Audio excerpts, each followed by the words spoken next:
തെരഞ്ഞെടുപ്പ് സമയത്ത് പുറത്തുവരുന്ന സർവേകളിൽ എല്ലാവരും പ്രതീക്ഷയോടെ കാത്തുനിൽക്കുന്നതിൽ ഒരു സർവേ ആയിട്ടുള്ള പോൾ ട്രാക്കർ സർവേ പുറത്തു വന്നിരിക്കുകയാണ്. കേരളം മുന്നണികളുടെ ജാഥകൾ കൊണ്ട് നിറഞ്ഞു നിൽക്കുന്ന ഒരു വേളയിൽ ഒരു ആധികാരിക സർവേ കൂടി പുറത്തു വന്നിരിക്കുന്നതിൽ UDFന് തന്നെയാണ് മുൻതൂക്കം.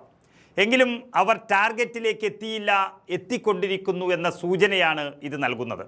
അതായത് നിയമസഭാ തെരഞ്ഞെടുപ്പ് നടക്കുന്ന കേരളത്തിൽ എല്ലാ പാർട്ടിക്കാരും മുന്നണികളും ജാഥ ആരംഭിച്ചിരിക്കുന്നു. നിയമസഭാ തെരഞ്ഞെടുപ്പിൻ്റെ തൊട്ടു മുൻപ് പതിവാണ് ഈ യാത്രകൾ. അതിൽ കഴിഞ്ഞ 2-3 തെരഞ്ഞെടുപ്പുകളിലായി, അതായത് 2011 മുതൽ തുടർച്ചയായി കണ്ട ഒരു സ്ഥിതിവിശേഷം എന്ന് പറഞ്ഞാൽ പ്രവചനാതീതമായിരുന്നു കേരളത്തിലെ നിയമസഭാ തെരഞ്ഞെടുപ്പുകൾ. എന്നാൽ ഇത്തവണ അങ്ങനെയല്ല.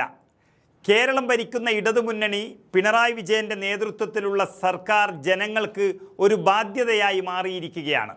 അവരെ മാറ്റേണ്ടത് അവരുടെ പാർട്ടിയുടെ തന്നെ ഒരാവശ്യമായി മാറിയിരിക്കുന്ന ഒരു സന്ദർഭം കൂടിയാണിത്. അതിനിടയിൽ വരുന്ന ഈ സർവേകൾ വിലയിരുത്തുമ്പോൾ എത്രത്തോളം തിരിച്ചടികളാണ് LDFന് ഉണ്ടാകാൻ പോകുന്നത് എന്നൊരവലോകനം തന്നെയായിരിക്കും അതിൽ കൂടുതലായും നടക്കുക. അതാണ് കേരള രാഷ്ട്രീയത്തിലെ യാഥാർത്ഥ്യം എന്ന് പറയുന്നത്. ഇപ്പോൾ പുറത്തു വന്നിരിക്കുന്ന സർവേ വളരെ ആധികാരികമായിട്ട് തോന്നുന്ന ഒരു സർവേ തന്നെയാണ്. അതായത് കേരളത്തിൽ രാഷ്ട്രീയമായ കോലാഹലങ്ങളെല്ലാം അതിൻ്റെ പാരമ്യത്തിൽ എത്തി നിൽക്കുന്ന ജനുവരി 12 മുതൽ ജനുവരി 30 വരെയുള്ള 19 ദിവസത്തെ അതിശക്തമായ പ്രവർത്തനത്തിൽ നടത്തിയൊരു സർവേയാണ് ഇപ്പോൾ പോൾ ട്രാക്കർ പുറത്തുവിട്ടിരിക്കുന്നത്. പോൾ ട്രാക്കർ ഇതിനു മുൻപ് നടത്തിയ പല സർവേകളും നല്ല രീതിയിൽ സത്യം വിളിച്ചു പറഞ്ഞ ഒരു ചരിത്രം കൂടിയുണ്ട്.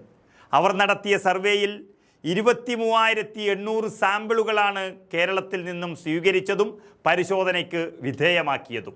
അതും വ്യത്യസ്ത സ്ഥലങ്ങളിൽ നിന്നും വ്യത്യസ്ത തലങ്ങളിൽ നിന്നുമാണ് അവർ സ്വീകരിച്ചത്. സാധാരണ വലിയ പേരുകേട്ട സർവേകളൊക്കെ ആണെങ്കിലും ഇത്രയും അധികം സാമ്പിളുകൾ എടുക്കാറില്ല. അതായത് അത്രയും ആധികാരികമായി സർവേ നടത്തിയത് എന്ന് പറയാൻ വേണ്ടിയാണ് ഇത് ഓർമ്മിപ്പിച്ചത്.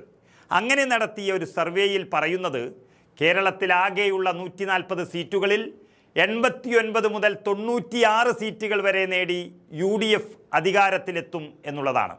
UDFന് 44 മുതൽ 46% വരെ വോട്ടുകൾ ലഭിക്കുമെന്നാണ് സർവേ പറയുന്നത്. എങ്കിലും പ്രതിപക്ഷ നേതാവ് VD സതീശൻ പറഞ്ഞ 100 സീറ്റ് എന്ന ടാർഗറ്റിൽ എത്തിയിട്ടില്ല. എങ്കിലും അതിനരികെയാണ് എത്തിയിട്ടുള്ളത്. അതേസമയം ഇപ്പോൾ സംസ്ഥാനം ഭരിക്കുന്ന LDFനാണെങ്കിൽ 43 സീറ്റ് മുതൽ 49 സീറ്റുകൾ വരെ ലഭിക്കുമെന്നുള്ളതാണ് ഈ സർവേ വ്യക്തമാക്കുന്നത്. അതായത് അവർക്ക് കിട്ടുന്ന വോട്ട് വിഹിതം എന്ന് പറയുന്നത് 37% മുതൽ 40% വരെ ഉള്ളതാണ്. എന്നാൽ മറ്റു പല സർവേകളും പറയുന്നത് പോലെ BJP അത്ര വലിയ മുന്നേറ്റം നടത്താനൊന്നും സാധ്യതയില്ല. പക്ഷേ 2 സീറ്റുകൾ വരെ അവർ നേടിയേക്കാമെന്നും സർവേ പറയുന്നു. കാരണം അടിയൊഴുക്കുകൾ വളരെ ശക്തമാണ്. തിരുവനന്തപുരം പോലെയുള്ള ഇടങ്ങളിൽ വലിയ തോതിൽ CPM വോട്ടുകൾ BJPയിലേക്ക് ഒഴുകുന്നുണ്ട്. അത് തദ്ദേശ തെരഞ്ഞെടുപ്പിൽ കണ്ടു. നിയമസഭയിലും അത് ആവർത്തിച്ചാൽ നേമം, കഴക്കൂട്ടം അടക്കമുള്ള സീറ്റുകൾ ഒരുപക്ഷെ കട പുഴകിയേക്കാം. ഏതായാലും ഇന്നത്തെ കേരള രാഷ്ട്രീയത്തിൽ അതിൻ്റെ സാഹചര്യം വെച്ച് നോക്കുമ്പോൾ ഈ സർവേ വളരെ ശരിയാകുമെന്നുള്ളതാണ് പൊതുവെയുള്ള അഭിപ്രായം. പ്രതിപക്ഷ നേതാവ് VD സതീശൻ്റെ 100 സീറ്റുകൾ എത്താൻ അദ്ദേഹം ഇന്ന് പുതുയുഗ യാത്ര നയിച്ചുകൊണ്ട് കേരളത്തിലെ ജനകോടികളെ നേരിട്ട് കാണുകയാണ്. KC വേണുഗോപാലാണ് അതിന് ഫ്ലാഗ് ഓഫ് ചെയ്യുന്നത്.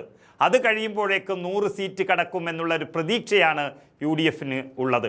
LDF ആണെങ്കിൽ 3 മേഖലാ ജാഥകൾ നടത്തി ശക്തമായ മുന്നേറ്റം നടത്തുന്നുണ്ട്. എന്നാൽ ഇന്നത്തെ അവസ്ഥയിൽ വോട്ട് ആരോടും ചോദിക്കാനുള്ളൊരു മാനസികാവസ്ഥയിൽ പോലുമല്ല അവരുള്ളത് എന്നുള്ളത് പാർട്ടിയിൽ തന്നെ ഒരഭിപ്രായം ഉയർന്നിരിക്കുന്നു. ഗൃഹസന്ദർശനമടക്കമുള്ള പരിപാടികൾ പരാജയപ്പെട്ടതോടുകൂടി അവർക്കെല്ലാ പ്രതീക്ഷകളും നഷ്ടപ്പെട്ടു നിൽക്കുന്ന ഒരു സമയം കൂടിയാണ്.